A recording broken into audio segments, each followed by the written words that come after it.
Hello students, welcome to study आज हम आपके लिए लेके आए हैं केमिस्ट्री क्लास 11th का chapter number 3 classification of elements and periodicity and properties का part 3।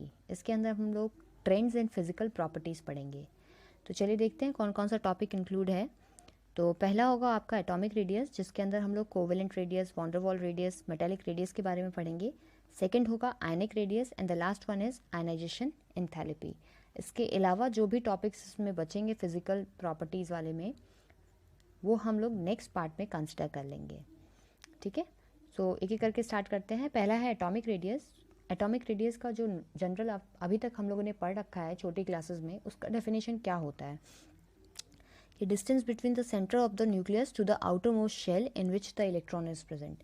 Centre of the nucleus से आउटर मोस्ट शेल जहाँ पे इलेक्ट्रॉन प्रेजेंट होता है, उतने की डिस्टेंस को हम लोग क्या बुलाते हैं? एटॉमिक रेडियस बुलाते हैं।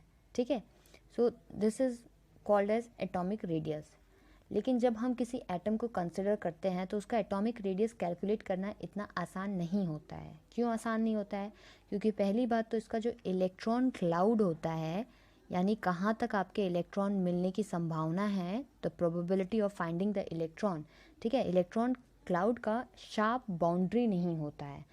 तो इट्स पॉसिबल कि बहुत ज़्यादा डिस्टेंस पे भी, बहुत ज़्यादा फार डिस्टेंस पे भी इलेक्ट्रॉन प्रेजेंट हो सकता है एक एटम का। ठीक है, ऐसा नहीं है कि वहाँ पे प्रोबेबिलिटी, यहाँ पे इलेक्ट्रॉन को फाइंड आउट करने की प्रोबेबिलिटी आपकी ज़ीरो है, ऐसा बिल्कुल भी नहीं है। वहाँ पे भी हम लोग इलेक्ट्रॉन फाइंड आउट कर सकते हैं। तो कोई एक शार्प बाउंड्री नहीं है। ठीक है, दूसरी चीज़ ये है कि it is not possible to isolate a single atom, यानी किसी एलिमेंट में से एक सिंगल एटम को आइसोलेट करके और फिर उसका एटॉमिक रेडियस डिटरमाइन करना इजी नहीं है, या फिर पॉसिबल नहीं है फ़िलहाल अभी तक तो। ठीक है, सो दैट्स वाई हम लोग एटॉमिक रेडियस को उस तरह से कंसिडर नहीं करते हैं। सेकेंड, एक और चीज़ आता है कि जब कोई एटम दूसरे एटम के प्रेजेंस में रहता है, ठीक है, तो इसके जो इलेक्ट्रॉन क्लाउड्स हैं, इस पे इसकी दूसरे एटम की वजह से भी इफ़ेक्ट पड़ता है। ठीक है, तो इसीलिए हम लोग इस चीज़ को भी, एटॉमिक रेडियस को उतना अच्छी तरह से कैलकुलेट नहीं कर सकते हैं। एक और चीज़ है कि जब एटम आपका बॉन्डेड होता है, जस्ट फॉर एग्जांपल आपके एटम्स के पास बॉन्डिंग के अलग अलग तरीके होते हैं, जैसे कि एटम आपका थ्रू आयनिक रेडियस या फिर आयनिक बॉन्ड की वजह से बॉन्डिंग कर सकता है, या फिर कोवेलेंट की वजह से कर सकता है। आयनिक में क्या होता है? कंप्लीट ट्रांसफ़र ऑफ इलेक्ट्रॉन होता है और पॉजिटिव और नेगेटिव कटायन और एनायन के बीच में इंटरेक्शन होता है, तब उसे आयनिक कंपाउंड बुलाते हैं। और whatever the radius will be there, that is will be consider as an ionic radius. और कोवेलेंट में क्या होता है? शेयरिंग ऑफ इलेक्ट्रॉन होता है। तो इस कंडीशन में क्या होता है कि जो एक एटम है उसका दूसरे एटम की वजह से, डिफरेंट बाउंडिंग की वजह से उस पर इफ़ेक्ट पड़ता है। ठीक है, इसमें उसका रेडियस अलग हो सकता है, इसमें उसका रेडियस अलग हो सकता है। तो इस वजह से हम लोग यहाँ पे एटॉमिक रेडियस को ना कंसिडर करते हुए हम लोग रेस्ट ऑफ द रेडियस, जैसे कि कोवेलेंट रेडियस को कंसिडर करते हैं। ठीक है, कोई भी एटम सिंगल एग्जिस्ट नहीं करता है, वो या तो बॉन्डेड फॉर्म में रहता है, या तो कोवेलेंट में रहेगा, या फिर मेटेलिक में रहेगा, या फिर अपना वॉन डेर वाल रेडियस के फॉर्म में, मॉलिक्यूल्स के फॉर्म में रहेगा। ठीक है, आयंस के फॉर्म में रह सकता है। अकेले सिंगल कोई एटम एग्जिस्ट नहीं कर सकता है। ठीक है, सो हम लोग यहाँ पे एटॉमिक रेडियस को ना कंसिडर करते हुए कोवेलेंट रेडियस को, या फिर मेटेलिक रेडियस को, या फिर वॉन डेर वाल रेडियस को कंसिडर करते हैं। तो एक एक करके हम तीनों रेडियस को देखते हैं। पहला है कोवेलेंट रेडियस। क्या होता है कोवेलेंट रेडियस?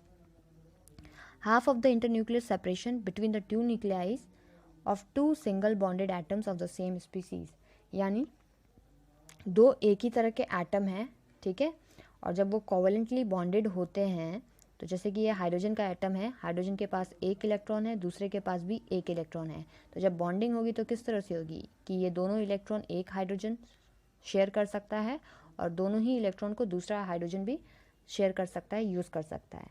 ठीक है, तो जो बॉन्डिंग इस टाइप की होगी, तो यहाँ पे जो बॉन्डिंग दिखा रहा है ये हाइड्रोजन की ही है। ठीक है, तो सेंटर ऑफ न्यूक्लियस के, दोनों के सेंटर से जो डिस्टेंस है, उसका हाफ डिस्टेंस जो होगा उसको क्या कंसिडर करेंगे हम लोग? कोवेलेंट रेडियस कंसिडर करेंगे। ठीक है, अब यहाँ पे होमो न्यूक्लियर की बात हो रही है। होमो न्यूक्लियर यानी कि दोनों जो एटम हैं वो सेम हैं, एक ही एलिमेंट के एटम हैं। आपका हेट्रो न्यूक्लियर की भी बात हो सकती है, उसके लिए हम लोग दूसरा फार्मूला यूज़ करते हैं।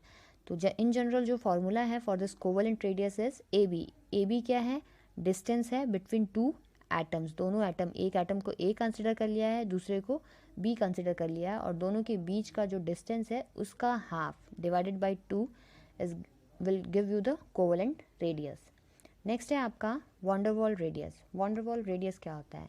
ये जनरली मॉलिक्यूल्स और नोबल गैसेस में मिलता है। अब जैसे कि कोई एक मॉलिक्यूल है, सपोज हाइड्रोजन का मॉलिक्यूल है, कोवेलेंटली बॉन्डेड है, H2 मॉलिक्यूल एक हो गया और दूसरा H2 मॉलिक्यूल हो गया। तो इन दोनों हाइड्रोजन एटम के बीच में कोवेलेंट बॉन्डिंग है, तो ये आपका एक मॉलिक्यूल का फॉर्मेशन कर दिया। इन दोनों हाइड्रोजन एटम के बीच में कोवेलेंट बॉन्डिंग है, तो ये एक मॉलिक्यूल का फॉर्मेशन कर दिया। अब ये दो मॉलिक्यूल आपस में किसी ना किसी वजह से इंटरेक्ट तो करेंगे ना, किसी ना किसी फोर्स, कोई ना कोई फोर्स ऑफ अट्रैक्शन इन दोनों के बीच में होगा। तो इसी फोर्स ऑफ अट्रैक्शन को हम लोग क्या बुलाते हैं? वॉन्डरवॉल फोर्स ऑफ अट्रैक्शन बुलाते हैं, ठीक है। और इसी तरह से जैसे यहाँ पे मॉलिक्यूल में है, इसी तरह से नोबल गैसेस में भी ये वॉन्डरवॉल रेडियस देखने को मिलता है। क्यों? क्योंकि नोबल गैसेस में जैसे कि हम लोग जानते हैं कि इनर्ट गैसेस होते हैं, वो जल्दी किसी के साथ रिएक्ट नहीं करते हैं, कंपाउंड उसके बहुत ज़्यादा आपको नहीं मिलेंगे, ठीक है, बहुत रेयर कंपाउंड्स मिलते हैं। तो इसकी वजह से उनके बीच में एक नोबल गैस के और दूसरे नोबल गैस के बीच में, मॉलिक्यूल्स के बीच में या एटम्स के बीच में जो फोर्स ऑफ अट्रैक्शन होता है, that is called as van der Waals force of attraction, and the radius between them will be consider as a van der Waals radius, ठीक है। So what is van der Waal radius? Half of the distance between closest approach of two non-bonded atoms of the given element. Element या फिर molecule की बात कर सकते हैं। जैसे कि ये हाइड्रोजन का एक मॉलिक्यूल है और ये हाइड्रोजन का दूसरा मॉलिक्यूल है। तो क्लोजेस्ट अप्रोच, अब ऐसे भी हो सकता है कि हाइड्रोजन का एक मॉलिक्यूल है ये, ठीक है, ऐसे हम लोग इंडिकेट कर सकते हैं हाइड्रोजन का एक मॉलिक्यूल है और यहाँ पे ये हाइड्रोजन का दूसरा मॉलिक्यूल है। तो इनके क्लोजेस्ट अप्रोच, अब यहाँ पे तो दोनों आपस में टच करते हुए नज़र आ रहे हैं, हो सकता है थोड़ा सा डिस्टेंस भी हो सकता है इसमें, ठीक है। तो कितना क्लोजेस्ट अप्रोच है, उस कंडीशन में उनके बीच के डिस्टेंस का जो हाफ डिस्टेंस होगा that will be consider as the van der Waals radius, ठीक है। अब उसका फॉर्मूला क्या है? ये जो डिस्टेंस है von der Waals radius distance between two H2 molecule. अगर ये H2 का एक मॉलिक्यूल है, ये H2 का एक मॉलिक्यूल है, तो इसके न्यूक्लियस से इसके न्यूक्लियस के बीच में जो डिस्टेंस है उसका half divided by 2 will be consider as the van der Waals radius, ठीक है। नेक्स्ट आते हैं मेटेलिक रेडियस। मेटेलिक रेडियस क्या होता है? उससे पहले हम लोग मेटेलिक लैटिस क्या होता है वो पढ़ेंगे। तो जैसा कि हम लोग को पता है, metals are electropositive in nature, यानी वो ईजिली इलेक्ट्रॉन को लूज़ कर सकते हैं या डोनेट कर सकते हैं, ठीक है। तो जो मेटल्स होते हैं, जैसे कि फॉर एग्जांपल लिथियम कंसिडर कर लेते हैं हम लोग। Lithium is a metal, electronic configuration इसका 2 1 होता है, तो it can donate 1 electron easily, और उसके बाद ये Li+ के फॉर्म में आ जाएगा, ठीक है। तो क्या होता है कि जो मेटल्स होते हैं, कटायंस 1 इलेक्ट्रॉन या 2 इलेक्ट्रॉन निकाल देंगे तो डाई पॉजिटिव कटायंस बना लेंगे, ठीक है, निकाल के इस तरह से अरेंज कर लेते हैं, और बाकी जो रिमूव्ड इलेक्ट्रॉन होता है 1 या 2, वो पूरा इस तरह से रिवॉल्व अराउंड करता रहता है। तो ये जो कटायंस हैं, इनके बीच में एक बॉन्डिंग होती है, जो कि किसकी वजह से बॉन्डिंग होगी? इंटरेक्शन होता है, not call as a bonding, it can be consider as an interaction between these 2 cations due to inner electrons, यानी इसके अंदर जो इलेक्ट्रॉन्स प्रेजेंट है उनकी वजह से इन दोनों के बीच में कुछ इंटरेक्शन है, ठीक है। और बाकी जो रेस्ट आउटर इलेक्ट्रॉन्स हैं वो अपना फ्री रिवॉल्व कर रहे हैं। तो positive cations in the sea of negative electrons, इस तरह से भी बोल सकते हैं हम लोग मेटेलिक लैटिस को, ठीक है, positive cations in the sea of negative electrons. So what is metallic lattice? A structure that consist of positively charge ions, ये जो पॉजिटिवली चार्ज आयंस हैं, bound together by the inner electrons, यानी inner electrons की वजह से bounded हैं। However there outer shell electrons are free to move around, जबकि जो उनके आउटर शेल इलेक्ट्रॉन है वो ईजिली पूरे लैटिस में घूम सकते हैं, रिवॉल्व मूव कर सकते हैं, ठीक है। So that is called as metallic lattice. अब what is metallic radius? 1/2 of the distance between the 2 nuclei of 2 atoms in crystal, ठीक है। क्रिस्टल के बीच में जो दो एटम्स हैं, क्रिस्टल्स में जो दो एटम्स हैं उनके बीच के डिस्टेंस का हाफ डिस्टेंस जो है उसी को हम लोग क्या बुलाते हैं, मेटेलिक रेडियस बुलाते हैं। ठीक है। तो यहाँ पे जो फॉर्मूला है वहाँ पे D/m, एक m एक एटम को कंसिडर कर रहे हैं, दूसरा m दूसरे, तो इन दोनों के बीच का जो डिस्टेंस है उसका half is consider as the metallic radius. Okay. Next है, अब अगर किसी एलिमेंट का या एटम का metallic radius, covalent radius, van der Waals radius के बीच में हम लोग कंपैरिजन करें कि कौन सा बड़ा होता है कौन सा छोटा होता है, तो जैसे कि वॉन डेर वाल रेडियस हम लोगों ने देखा था कि मॉलिक्यूल्स के क्लोजेस्ट अप्रोच, यानी ये एक हाइड्रोजन मॉलिक्यूल हो गया और ये एक हाइड्रोजन मॉलिक्यूल हो गया, तो इनके बीच का जो क्लोजेस्ट अप्रोच था उसका हाफ डिस्टेंस क्या कहला रहा था, वॉन डेर वाल रेडियस कहला रहा था। मेटेलिक रेडियस क्या था कि जो पॉजिटिव कटायंस थे उनके बीच के डिस्टेंस का हाफ डिस्टेंस आपका मेटेलिक रेडियस कहला रहा था। कोवेलेंट रेडियस क्या था, कोवेलेंट रेडियस इस तरह से अगर कोई कोवेलेंटली बॉन्डेड एटम है जिनके बीच में सिंगल बॉन्ड है, ठीक है, डबल या फिर ट्रिपल बॉन्ड की बात नहीं हो रही है यहाँ पे, सिंगल यानी एक एक इलेक्ट्रॉन बस शेयर कर रखे हैं, तो इनके बीच के डिस्टेंस का half is consider as the covalent radius. ठीक है। तो जैसे कि वॉन डेर वाल रेडियस में देख रहे हैं क्लोजेस्ट अप्रोच, यानी मॉलिक्यूल्स एक दूसरे के टच में नहीं आ रहे हैं लेकिन कुछ फोर्स ऑफ इंटरेक्शन है उनके बीच में, सोशल डिस्टेंसिंग है। ठीक है। So that is called as van der Waals radius. तो जैसा वॉन डेर वाल रेडियस में दिख रहा है कि थोड़ा सा डिस्टेंस है यहाँ पे। ठीक है। मेटेलिक रेडियस में देखें तो एक दूसरे को टच कर रहे हैं एक तरह से, बहुत as compare to van der Waals radius थोड़ा सा पास में है। ये जो मॉलिक्यूल्स हैं ये थोड़ा सा, नॉट मॉलिक्यूल्स, ये जो कटायंस हैं ये थोड़े से पास में है as compare to these molecules. ठीक है। और वही कोवेलेंट में देखो तो एटम एक दूसरे पे ओवरलैप कर रहे हैं यानी डिस्टेंस और कम है।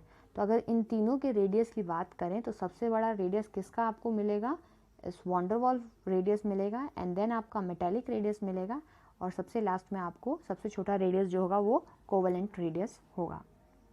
ठीक है।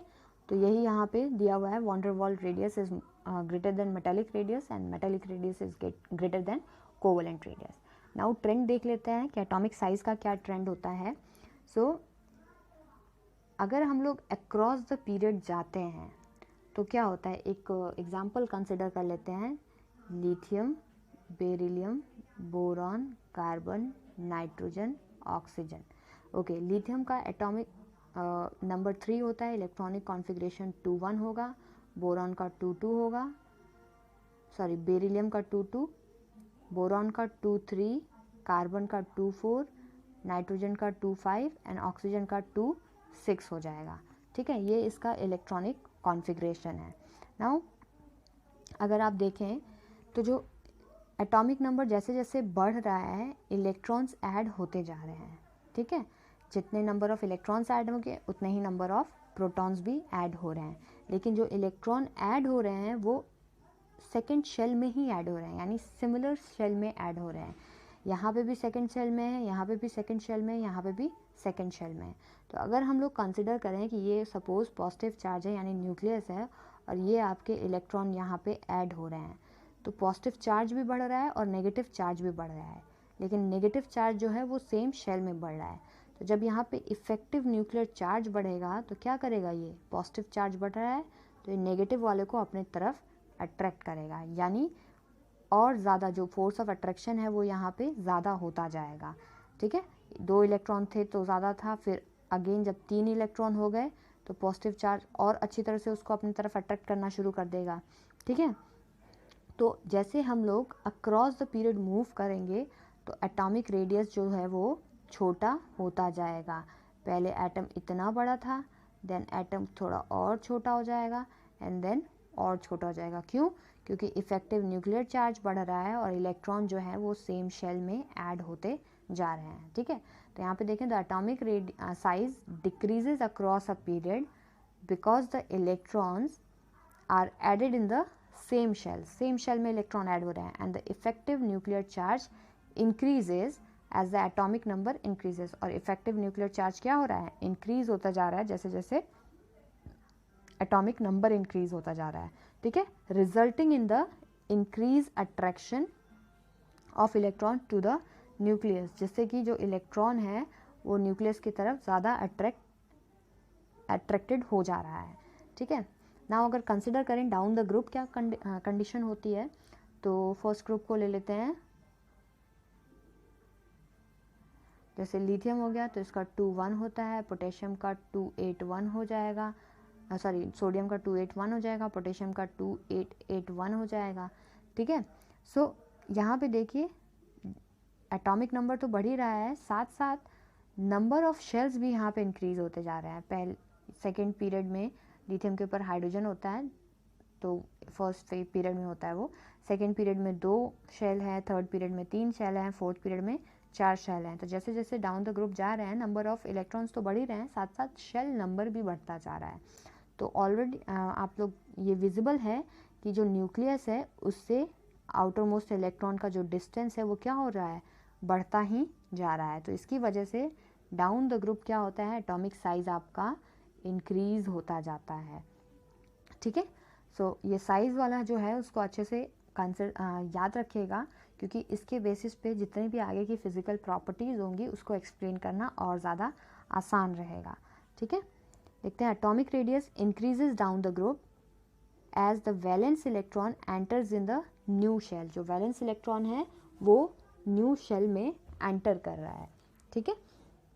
And these valence electrons are shielded by the inner shell electron.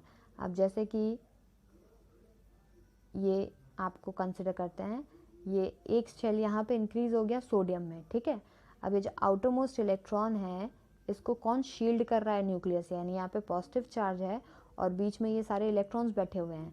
तो आउटर मोस्ट इलेक्ट्रॉन को न्यूक्लियस की तरफ अट्रैक्ट होने से कौन रोकेगा, ये जो बीच में 8 इलेक्ट्रॉन बैठे हुए हैं। क्यों, क्योंकि दोनों नेगेटिव हैं, तो negative negative ripple each other, ठीक है। तो वो पॉजिटिव के साइड में उसको आने नहीं देगा। तो जो इनर शेल इलेक्ट्रॉन्स हैं वो वैलेंस शेल इलेक्ट्रॉन को या आउटर शेल इलेक्ट्रॉन को शील्ड करेंगे from attracting towards the nucleus. तो इसकी वजह से भी शील्ड करेंगे तो क्या मतलब, रिपल करेंगे, तो इसकी वजह से साइज जो है वो बड़ी हो जाएगी, छोटी नहीं होगी, ठीक है। नेक्स्ट है आयनिक रेडियस। आयनिक रेडियस क्या होता है, तो आयनिक रेडियस जो होगा वो आयनिक कंपाउंड में मिलेगा। आयनिक कंपाउंड किस तरह से बनता है, जब आयनिक बॉन्ड का फॉर्मेशन होगा। आयनिक बॉन्ड का फॉर्मेशन कब होता है, जब आयंस का फॉर्मेशन होगा, यानी पॉजिटिव और नेगेटिव चार्ज का। अब पॉजिटिव और नेगेटिव चार्ज कैसे बनता है, जब किसी एलिमेंट में से इलेक्ट्रॉन निकल जाएगा, ठीक है, इलेक्ट्रॉन निकल जाएगा या एलिमेंट इलेक्ट्रॉन लूज कर देगा तो पॉजिटिव चार्ज का फॉर्मेशन होगा, जिसको कि हम लोग कटायन कहते हैं, ठीक है। और अगर कोई एलिमेंट जो है वो इलेक्ट्रॉन एक्सेप्ट कर लेगा या गेन कर लेगा तो वो नेगेटिव चार्ज का फॉर्मेशन करेगा, नेगेटिव आयन का फॉर्मेशन करेगा, जिसको कि हम लोग अनायन कहते हैं, ठीक है। अगर एक इलेक्ट्रॉन निकलेगा तो एक पॉजिटिव चार्ज, 2 निकलेगा तो 2 पॉजिटिव चार्ज, एक इलेक्ट्रॉन ऐड हुआ तो एक नेगेटिव चार्ज, 2 इलेक्ट्रॉन ऐड हुए तो 2 नेगेटिव चार्ज। तो इसी तरह से कटायन और आनायन का फॉर्मेशन होता है, और इस पॉजिटिव और नेगेटिव चार्ज के बीच में जो इंटरेक्शन होता है उसकी वजह से आयनिक बॉन्ड का फॉर्मेशन होता है, और उस कंपाउंड को हम लोग आयनिक कंपाउंड बुलाते हैं, और उसी आयनिक कंपाउंड में आपको आयनिक रेडियस मिलेगा, ठीक है। सो ये एक आयनिक कंपाउंड बना है, ये छोटा वाला आपका कटायन है and the larger one is the अनायन। Size के बारे में भी बता दूंगी, ठीक है। तो ये जो अगर सपोज़ कोई कटायन और अनायन अगर आपका सिमिलर साइज़ का है, अगर कोई कटायन और एनायन आपका सिमिलर साइज़ का है, तो इस कंडीशन में जो आयनिक रेडियस होगा उसको हम लोग किस तरह से डिफाइन कर सकते हैं, the half of the distance between 2 ions that are barely touching each other. 2 ions के बीच के हाफ डिस्टेंस जो है उसको हम लोग क्या बुलाते हैं, आयनिक रेडियस बुलाते हैं, अगर दोनों का साइज़ जो है वो कंपेरेबल है, ठीक है, सिमिलर साइज़ का है कटायन और अनायन, उस कंडीशन में हम लोग ये डेफिनेशन यूज़ कर सकते हैं।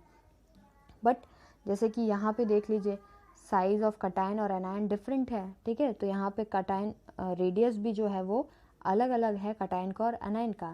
तो जब रेडियस अलग है तो ये हाफ ऑफ द डिस्टेंस तो हुआ नहीं, ठीक है, तो इस कंडीशन के लिए हम लोग ये सेकेंड वाली डेफिनेशन को यूज़ कर सकते हैं. What is this?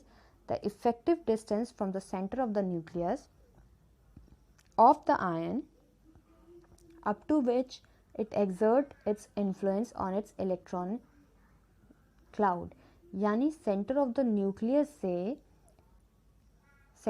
न्यूक्लियस से जहाँ तक ये अपना इफ़ेक्ट यानी एक्सर्ट कर सकता है अपना इन्फ्लुएंस अपने इलेक्ट्रॉन क्लाउड पे, वहाँ तक हम उसको इसका आयनिक रेडियस कंसिडर कर सकते हैं. ठीक है, अगर सेंटर ऑफ द न्यूक्लियस से वो बस यहाँ तक अपना इफेक्ट अपना इन्फ्लुएंस दे सकता है अपने इलेक्ट्रॉनिक क्लाउड पे, तो बस इतना हम लोग उसका आयनिक रेडियस कंसिडर करेंगे. ठीक है, तो इसके अकॉर्डिंग हम लोग एनायन और कैटायन के लिए अलग अलग बता सकते हैं नेगेटिव. ठीक है, सो ये हो गया. नेक्स्ट है आपका size of cation anion and atom. Suppose अगर एक एटम दे रखा है और वो कैटायन का फॉर्मेशन कर रहा है, एनायन का फॉर्मेशन कर रहा है, तो उनके साइज़ में क्या किस तरह का ट्रेंड होगा. तो एक एटम कंसिडर कर लेते हैं हम लोग, कोई सा भी एक एटम ले लेते हैं, सपोज X ले लिया. ठीक है, अगर इसने एक इलेक्ट्रॉन डोनेट कर दिया तो X प्लस बना लेगा, अगर इसने एक इलेक्ट्रॉन एक्सेप्ट कर लिया तो X माइनस बना लेगा. ठीक है, तो सपोज़ ये आपका नॉर्मल एटम था. ठीक है, नॉर्मल साइज़ का था. अब इसने एक इलेक्ट्रॉन डोनेट कर दिया है, तो जब एक इलेक्ट्रॉन डोनेट कर दिएगा तो क्या हो जाएगा, पॉजिटिव चार्ज आ जाएगा. जैसे लिथियम में ले लेते हैं, इलेक्ट्रॉनिक कॉन्फ़िगरेशन 2 1 होता है. एक इलेक्ट्रॉन डोनेट कर देगा तो Li प्लस बना लेगा. ठीक है, एक इलेक्ट्रॉन डोनेट करने का मतलब इसको रिमूव कर देना. तो जब इसको रिमूव कर दिया है तो क्या एक शेल यहाँ से हट गया है, तो बचा क्या है, सिर्फ इनर शेल बचा है. तो साइज़ लिथियम और Li प्लस के बीच में अगर कंसिडर करोगे, कंपेयर करोगे, तो लिथियम यानी न्यूट्रल एटम का साइज़ बड़ा होगा as compare to the cation. ठीक है, लिथियम जो कि न्यूट्रल है उसका साइज़ बड़ा होगा किससे, Li प्लस से. ठीक है, अब दूसरा कंडीशन हम लोग Li माइनस ले लेते हैं. ठीक है, अगर सपोज़ ये कंडीशन है, इसमें एक और इलेक्ट्रॉन हम लोग ऐड कर देंगे तो Li माइनस हो जाएगा और उसमें इलेक्ट्रॉनिक कॉन्फ़िगरेशन 2 2 हो जाएगा. ठीक है, इस कंडीशन में तो सेम शेल है, कौन सा है, सेम ही शेल है, तो दिक्कत कहाँ होगी इसमें.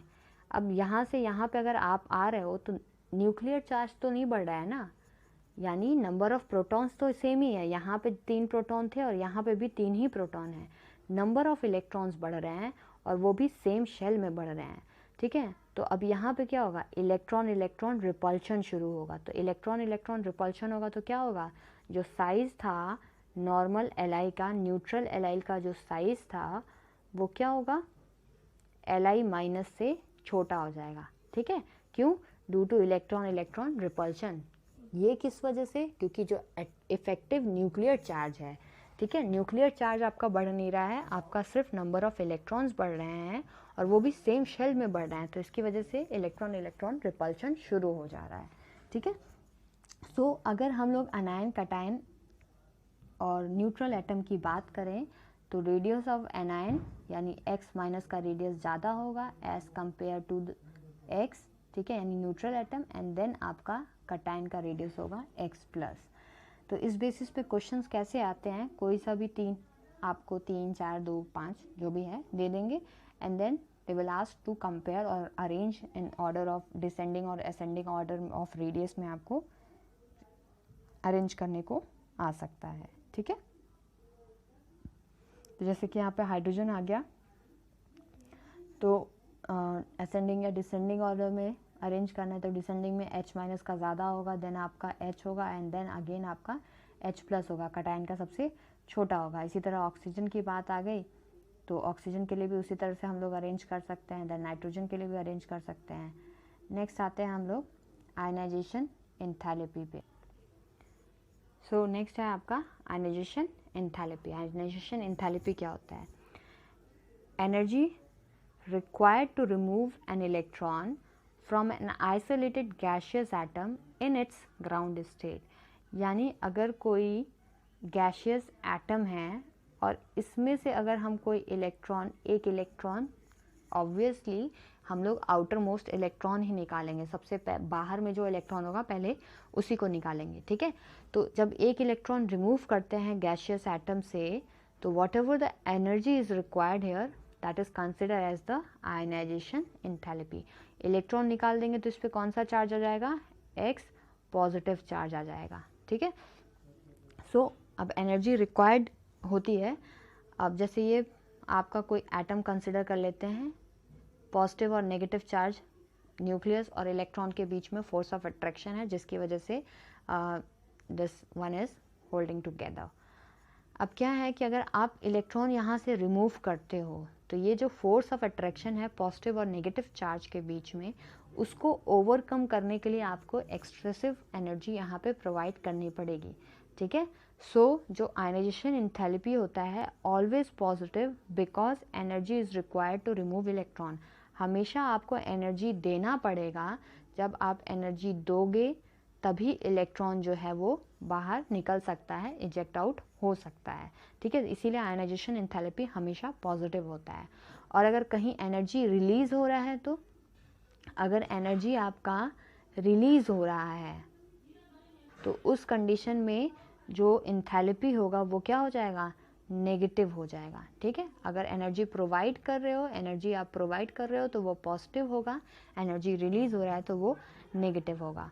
तो आयनाइजेशन एंथैल्पी का देख लेते हैं।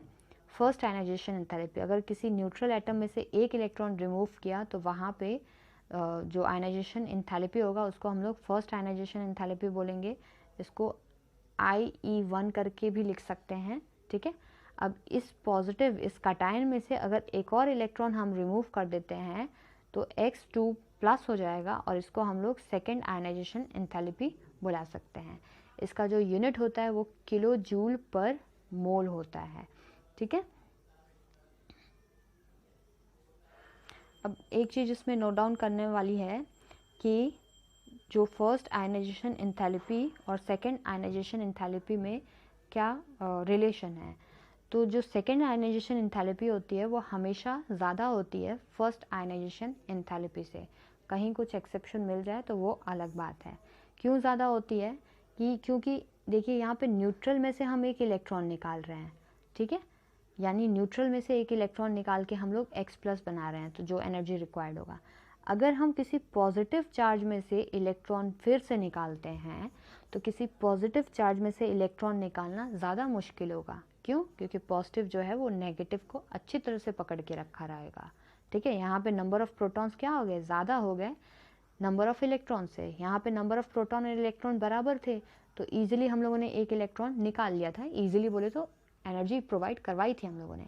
लेकिन अब यहाँ पे प्रोटॉन का नंबर ज़्यादा हो गया है, ज़्यादा प्रोटॉन कम इलेक्ट्रॉन को अच्छी तरह से होल्ड करके रखे हुए थे, तो अब उन अच्छी तरह से होल्डिंग पावर को हमें और कमज़ोर करने के लिए ज़्यादा अमाउंट ऑफ एनर्जी देना पड़ेगा। तो इन जनरल क्या होता है, जो IE2 होता है is always greater than IE1, ठीक है। यानी second ionisation enthalpy first ionisation enthalpy से ज़्यादा होता है। अब यहाँ पे एक फिर से देख लिया गया है, एक सेकेंड पीरियड के एलिमेंट्स को कंसिडर किया गया है कि सेकेंड पीरियड में किस तरह से आयनाइजेशन एंथैल्पी वेरी करेगा। तो इन जनरल जो हम ट्रेंड देखते हैं, जो इलेक्ट्रॉनिक कॉन्फ़िगरेशन देख रखे हैं, उसके अकॉर्डिंग क्या होगा कि साइज़ आपका जो होता है वो छोटा होता जाता है। मैंने पहले बोला था कि साइज़ को कंसिडर करके रखिएगा, वो आपका ज़्यादा इफ़ेक्टिव होगा बाकी आगे के फिज़िकल प्रॉपर्टीज़ में ट्रेंड्स को समझने के लिए। साइज़ आपका छोटा होता जाता है तो जो आउटर मोस्ट इलेक्ट्रॉन है वो न्यूक्लियस से ज़्यादा अच्छी तरह से अट्रैक्ट होता जा रहा है, इसीलिए साइज़ छोटा हो रहा है, ठीक है। तो अब इस कंडीशन में इलेक्ट्रॉन को बाहर निकालने के लिए क्या होगा, हम लोग को ज़्यादा से ज़्यादा एनर्जी प्रोवाइड करनी पड़ेगी। तो जब आप लोग अक्रॉस द पीरियड मूव करते हैं तो आयनाइजेशन एंथैल्पी क्या होना चाहिए, बढ़ना चाहिए, ठीक है। ये इन जनरल ऐसा होता है, लेकिन इसमें भी कहीं कहीं कुछ कुछ एक्सेप्शन हैं। वो एक्सेप्शन किस वजह से है उसके लिए हमें इलेक्ट्रॉनिक कॉन्फ़िगरेशन को कंसिडर करना पड़ेगा, ठीक है। सो हियर अब इसमें lithium, beryllium, boron, carbon, nitrogen, oxygen, fluorine, neon का दे रखा है।